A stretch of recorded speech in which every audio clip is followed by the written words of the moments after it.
After emotional abuse, it's easy to swear off everybody. You tell yourself, I'm done relying on people. I'll fix this myself. I don't need anybody. But what if that is the very thinking that's keeping you stuck? So today we're diving into the lone wolf trap and why healing alone often feels a lot safer, but can actually slow your recovery and keep you trapped in survival mode. So thank you for joining me on the Be a Better You podcast. I am your host and subconscious reprogramming expert, Allison K. Dagney. Now, what's coming up in this episode is the hidden cost of healing alone, why independence is a good thing, but after abuse can actually be a trauma response, and real stories from women who've tried to do it all themselves. And then, lastly, what changes when you learn to heal with safe support. So if you've been struggling alone, trying to move forward after emotional abuse, this episode is designed specifically for you. So let's dive in. So first, I want to talk about the pattern and how that's related to why we make a decision to heal alone. And when I talk about this, you're probably going to really resonate with it, because often when we've experienced years of gaslighting, continuous betrayal, broken trust, being alone often just feels safe. And the reason why is because there's nobody out there that I have to rely on that's going to let me down or disappoint me, that's going to hurt me. So being in that solitude is actually feeling really safe. So this makes a lot of sense if you think about it. And another part of this pattern of why we choose to heal alone is that if we are controlling what's going on, we feel protected, right? So if we control who we allow into our space, we control who we hang out with, we control the level of intimacy or vulnerability that we present with others, that is also a way that we feel protected. And we control that, so we are protecting ourselves. And then one other thing that shows up here is this, like, why we choose to heal by ourselves is that because hyper independence, or like feeling secure in you handling it all yourself, really just becomes proof of strength. So it's like, look at me, I can do it. I can handle all these things. I don't need anyone, right? So you're proving that you're strong, which then for some people can be evidence of their own healing. And there are beliefs that drive this. So if you're just tuning in to this episode, the work that I do is specifically related to the subconscious mind. Your subconscious mind is running 95% of the show. The willpower, the things that are in your conscious awareness, that's only running 5% of the show. But the subconscious beliefs are things that have been programmed within you since the day that you were born. And the beliefs that might drive things like these patterns of choosing to heal alone are things like, no one understands me. If I let people in, they will use me or hurt me or manipulate me. I can't risk being hurt like this again. I can't be vulnerable or I will be hurt. I should be able to fix myself. I don't need other people, right? So there may be other beliefs that you think of that come up when I speak of these. But the subconscious mind is very, very complex. It is full of things that we may not even be aware of. So I'm just listing a few that you might resonate with. Now, sometimes I get messages from listeners or people who follow me on Instagram and Facebook, and we chat in the DMs. And someone had reached out to me and said, I've been out of this relationship for a couple of years now, and there was a lot of abuse, and I've tried to do the healing work. I've read every book that I can get my hands on. I've listened to all the podcasts. I listened to your podcast. I still wake up anxious. I still worry all the time. I still have triggers, all the things, right? So when we start looking a little bit deeper, what she realized was that she hadn't actually let anyone support her, like a person truly support her, since she left. So she was doing all of these things on her own. She was looking for the books and reading them alone. She was listening to the podcasts alone. She was trying to do the healing work by herself. And that works for a time, but usually it's not sustainable, for most people at least. And her nervous system was really just doing the same job that it did during the abuse, and she didn't realize that. So it was being independent and trying to take care of things and trying to handle it and trying to figure it out, right? And you think about when you're in an emotionally abusive relationship, this can be a pattern. So we are arguing with the person who's abusing us. Maybe we know we're being abused, maybe we don't, but we often shoulder a lot of the burden to try to make things work. We adjust our behaviors. We read the books. We go to therapy. We try to do the things on our own. And oftentimes we are isolated in the process because that is something that abusers do. That is a tool and a tactic to keep you in their control. So if you get out of the emotionally abusive relationship and you continue these same kinds of healing, right, like independent, hyper-independent healing strategies, you're really doing it the same way you did while you were in the emotionally abusive relationship. And in some ways, we might feel like we have some power because we are in control of what we are doing. And in some ways that is true. But in other ways, it can be your personal way to avoid something else. It could be, if you do have other people helping you and supporting you through this, it could be you avoiding, if you don't do that, it could be you avoiding vulnerability or shame or embarrassment or something like that, right? So it's important to understand, like, personally for you, why it is that you are hyper independent when it comes to your healing. If you are someone who is choosing to heal alone, if you have community, if you have support, if you have other people that you can talk to and that can help you, then obviously that's not applying. But if you find that you're in a silo on your healing and you're just listening to podcasts and you're watching YouTube videos, reading books, listening to reels or things like that, and the needle isn't really moving, then this is why I'm bringing this to you, because there is a definite benefit to having support from others, from humans, right? But again, there's that fear that maybe people won't understand, or maybe someone else will hurt me, or if I tell my story, I will be judged, right? So there could be all these subconscious things that happen beneath the surface that we really aren't even consciously aware of. But that's what I'm going to help you with.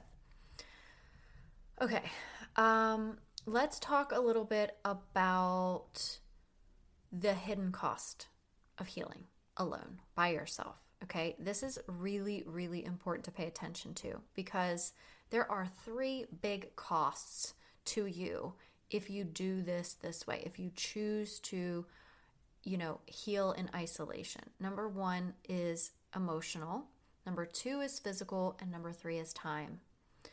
Now, let's talk about each one of these individually.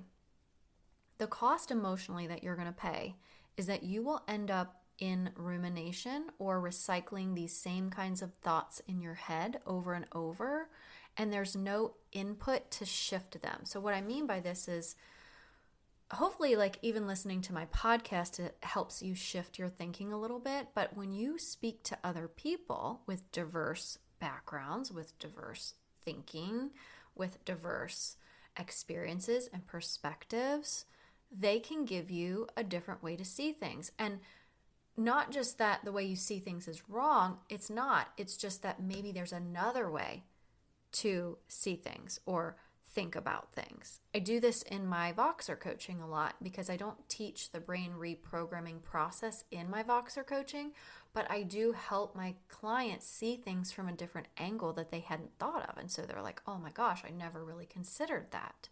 And so that can open up your mind, and that can also help you move you forward in the healing. Another cost emotionally is that, like I said, that rumination intensifies. And when we're thinking the same things and we're believing the same things and we don't have a way to shift this, often we get stuck in these same old patterns because we may ask ourselves questions like, why did this happen? Or what was wrong with me? Or maybe I should have done something different. And so the ruminating intensifies. And it's like a snowball. I use this analogy a lot. Like if you take a snowball and you roll it down a hill, it's going to grab a lot more of the snow and it's going to turn to a really, really, really big snowball at the bottom of the hill and maybe pull all the snow down with it and create an avalanche. Like we don't want that to happen to you.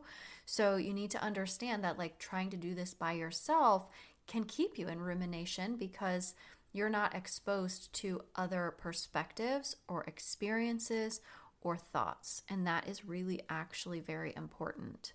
And lastly, for this one is that feelings like guilt and shame can really get a lot louder and a lot heavier when there's nobody to reality check that for you. And so what I mean by this is if you're experiencing something like guilt or shame for the abuse that you went through or something that you did, and you're just sitting in that, it's like you're just sitting in this like deep, dark swamp and you are beating yourself up and feeling really, really bad.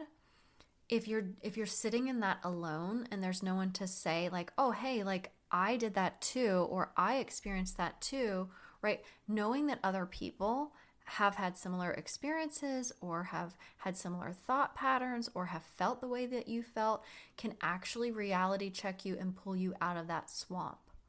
Because when we feel like that we're the only ones that know what this feels like, we're the only ones that have ever done this, we're the only ones that have ever experienced this, you end up just wallowing in that.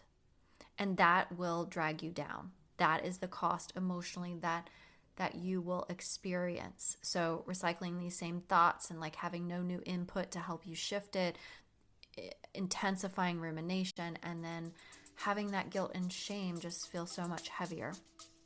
That's not healing.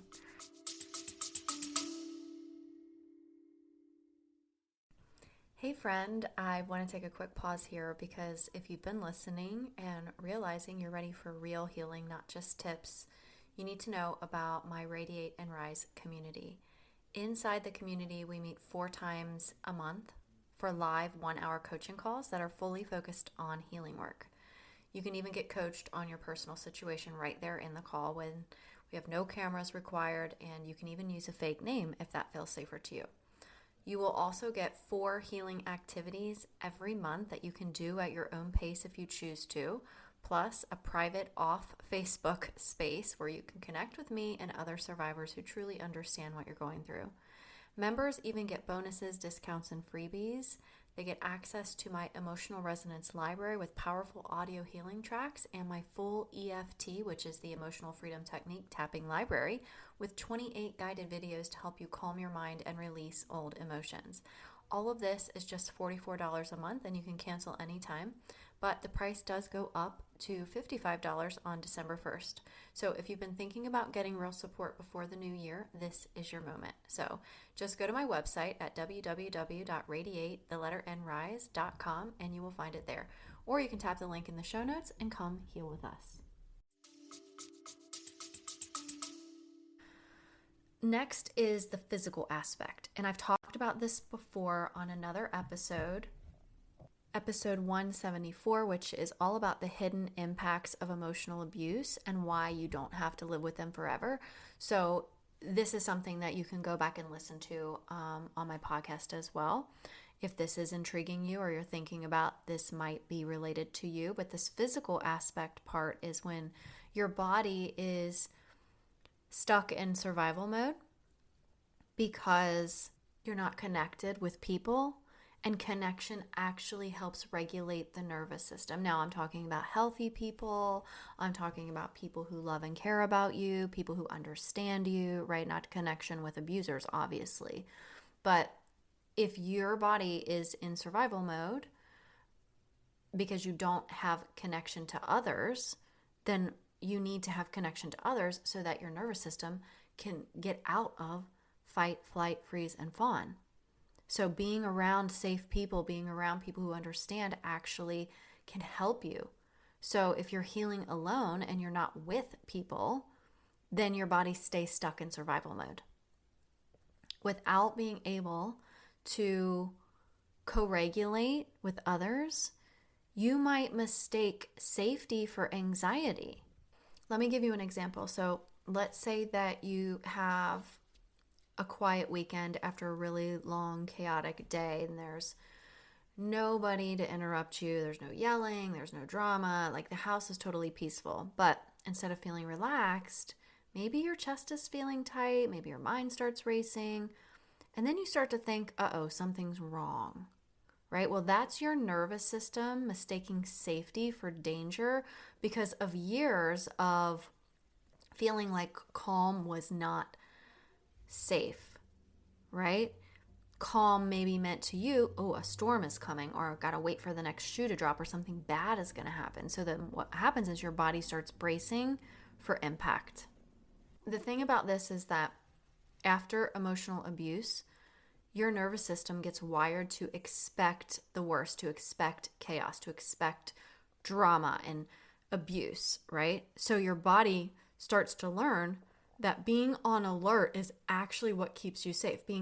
Being on high alert, expecting something bad to happen actually keeps you safe, right? So that's what your body learns. I'm not saying that's true. That's just what your body learns. So calm situations can feel uncomfortable to you or even really threatening, like something bad is going to happen. So if you've ever felt this way, like maybe you've had a few nice days with you when you were with your abuser, you had a few nice days, everything was really great, and then all of a sudden you're like, I know something bad's going to happen. I just can feel it. Like I just can sense it. I just know it, right? Like, and then what happens is when you're no longer with the abuser, this is a similar pattern that comes up. So, feeling that calm could actually be really scary.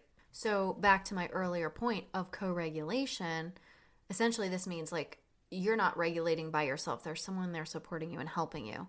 And when you're healing alone, you don't get those safe nervous system cues from other people because you're all by yourself. You're not hearing the soft tone of voice, the empathy, seeing that they're breathing calmly, that they're feeling safe, the steady energy of somebody else that tells your body that you're okay too. That's what co-regulation does. Like, so having somebody there to support you really can be helpful. And without that, what happens is your system goes back to high alert. It defaults backwards towards feeling like you need to be on high alert even when nothing bad is happening. So having somebody there to co-regulate with you is very, very, very healing. But that can't happen in isolation if you're trying to do it alone. Okay, now the third thing I wanted to bring to you is the time cost and how this can cost you time. And we all know that time is precious and we need a lot more of it. Here's the thing. People spend years working on themselves, like quote unquote, working on themselves. And often it feels like slow or absolutely no progress. And the reason why is because when you are doing something by yourself, it's so much harder. Think about this. I don't know, maybe you've done something as a group versus done something individually. When you do something as a group, the collective can help you rise. The group can help you move through what you're going through. And I will tell you, I wrote about this in my second memoir, Radiate and Rise. But I remember when I was learning to run a half marathon, and I never believed that I could do it. I had done like shorter distances, I had done relays and things like that, but I had never run as much as a half marathon. And I remember the absolute difference between when I would go run by myself and 10 miles or like however long, and it was so grueling, like so grueling. But then when I got out on the race with thousands of people, there was this energy that felt like you were just riding a wave. Now, I'm not saying it wasn't hard, because it certainly was. But the energy was so different because everyone else was trying to accomplish the same thing. We were all trying to reach the finish line. And so we were supporting each other. And there were people along the pathway who were cheering you on and holding signs. And it was just like your body just had this like new found energy to kind of push through the hard parts. And so if I hadn't done that and I had to run that same amount of time all by myself, I don't think I would have done it in the same amount of time. I don't know that I would have even finished, honestly. Because if you've ever run before and you have experienced this, you know that there are so many times that your brain tries to tell you to stop. It tries to tell you that blister in your shoe, like, oh, you should get that fixed. Oh, you should probably take a break. Oh, you should probably walk. Oh, this hurts. Your back hurts. You can't breathe. Your heart's pumping too fast. Like, your brain tries to sabotage you, and it really is a huge mindset thing that you have to get past. But if I hadn't had all of the energy from the collective, I don't know that I would have been able to finish, and I honestly don't know if I would have. Well, first of all, I don't know that I would have finished, but I also know that because of those people, it helped me go faster. It helped me get across that finish line at a steady pace without quitting. So that's one piece of this, like how it can slow you down if you're trying to do it alone, and how it can speed it up if you're doing it with others, or a coach or a therapist or a group of people or a community. And the other reason why it can cost you time is because you can't see your blind spots alone. And I mean, some people can, but I think these are rare people, and people who really spend a lot of time like in self-reflection and trying to be really aware of themselves. But if you can't see your blind spots alone, then of course it's going to take you longer. So if you want to speed up your recovery and heal faster, having other people around you can really, really help, because they can point those things out to you. They can say things that maybe you hadn't thought of, or tell you things that you're like, oh my gosh, this is like a shortcut. I'm so glad that I know this. Now, I'm going to tell you about someone who I work with who, when she came to me, had thought she was doing all the right things, who had been journaling, who meditated regularly, who was, staying active and doing a lot of physical things and staying really busy to kind of stave off some of the rumination and things like that. But what would happen is every time her ex would text her, like out of nowhere, or she would see something that her ex was doing, and a lot of times these were deliberate things to obviously get a reaction out of her, she would end up spiraling. She would end up ruminating for days. But the truth was, she'd been in survival mode. She'd been doing this in a silo. She'd been trying to do this by herself. And the missing piece wasn't her trying to put more effort in. It was needing connection. It was needing some support. And so, like, reaching out, getting on a free root cause call with me, helped her see how powerful that could be. And then she ended up signing up to work with me in my one-on-one coaching program. So having connection and trying to do these things with others is going to not only help you emotionally, it's going to help you physically, and it's going to decrease your time to heal.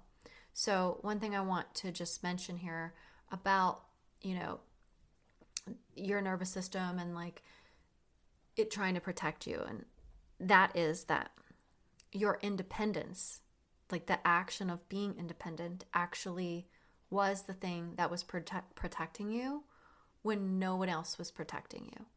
So I don't want you to think that being independent is a bad thing. It is not a bad thing. It was helping you survive. It probably helped you survive in the emotionally abusive relationship, and it's probably helping you survive now.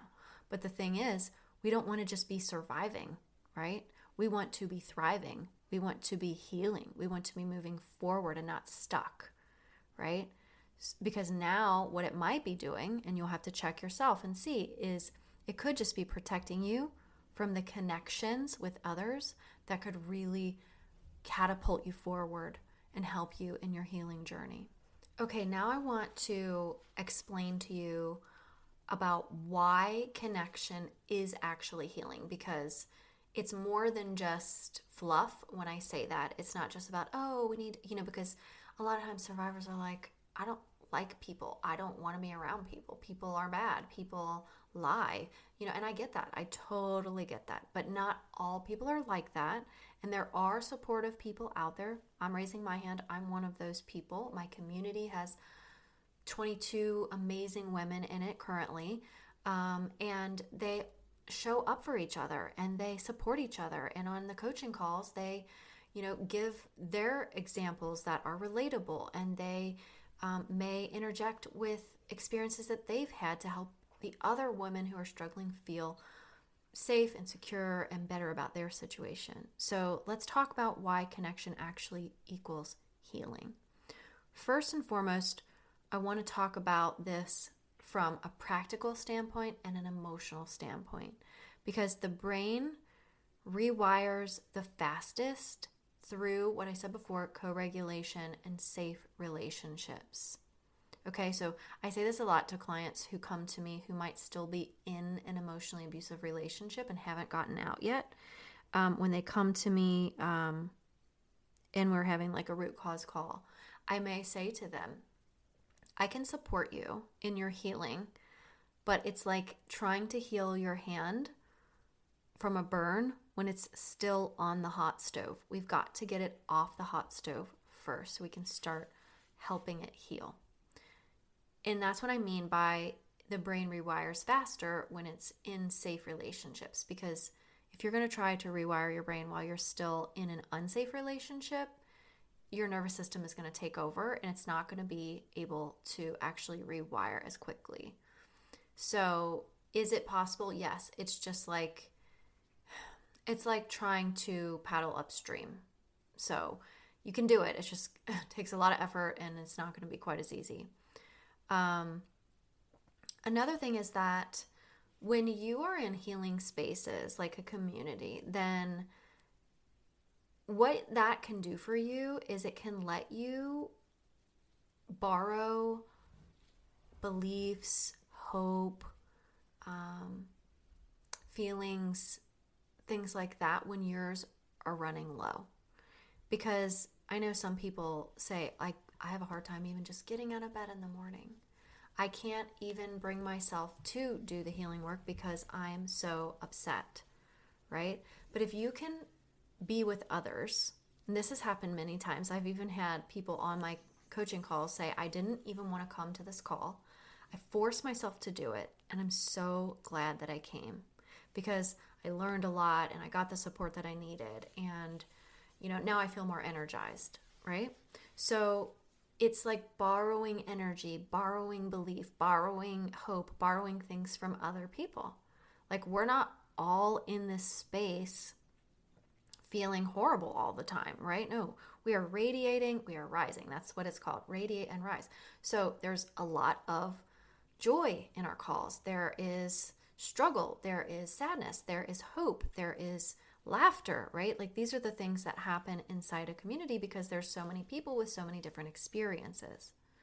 And lastly, the other part of this, like why connection is healing, is because when you are seen, when you are heard, that can break down shame. And shame is a really, really, really heavy thing that a lot of people struggle with after abuse. But the thing about shame is that it cannot survive being seen. Like shame does not live through that. So when you are seen, when you are witnessed, it like dissolves that. It makes it so much easier to release it, especially when other people are like, me too. That happened to me too. I experienced that too, right? It releases it. It makes you feel less alone. So you don't need to heal alone to prove that you're strong. You don't need to be this ultra independent person to prove that you are capable, right? You need to connect with others to remember that you're safe and give yourself that sense of safety. Now, I do want to add that not everyone feels comfortable around other people, and especially strangers or people that you don't know. And that's why in my community that you can never come on camera. You can change your name. You don't have to use your real name if that makes you feel safer, because I wanted to create a space where people would feel that way, would feel very safe. Okay, so in the beginning, I mentioned that we were going to talk about what changes when you actually let yourself become supported by others. So I just want to run through a couple of these to help you see just how valuable that this can be. So when you let yourself be supported by other people, you begin to trust your own judgment again because it's reflected back safely. So when you say, here's what I'm struggling with. This is what I've gone through. This is what I think I want to do. This is how I think I'd like to handle it, right? And then other people are like, yes, that's what I did. Or here's an idea. What do you think about that? And then you're like, ooh, I like that, right? Like you start trusting your own self, your own judgment again, because there's like safety in numbers. Like when you think about that, there's safety in numbers. If you go out alone at night versus you go out alone in a big group of people, you feel a lot safer, right? It's no different when you're in a supportive community. The other thing is that you learn new perspectives that shift your subconscious beliefs. As I said earlier, I want to keep driving this home. When we are looking through binoculars, right? If you're looking at the woods in binoculars, you can only see a very, very, very tiny portion of the woods, right? Now you can move your binoculars around, you can try to see from all different ways, but if you just take the binoculars off, right, you might have a greater perspective than if you're just constantly zoned in with those binoculars. You might only see that one red bird that you're focused on when there might be lots and lots of other things that you haven't seen. So that's why it's really important, because other people can point those things out to you.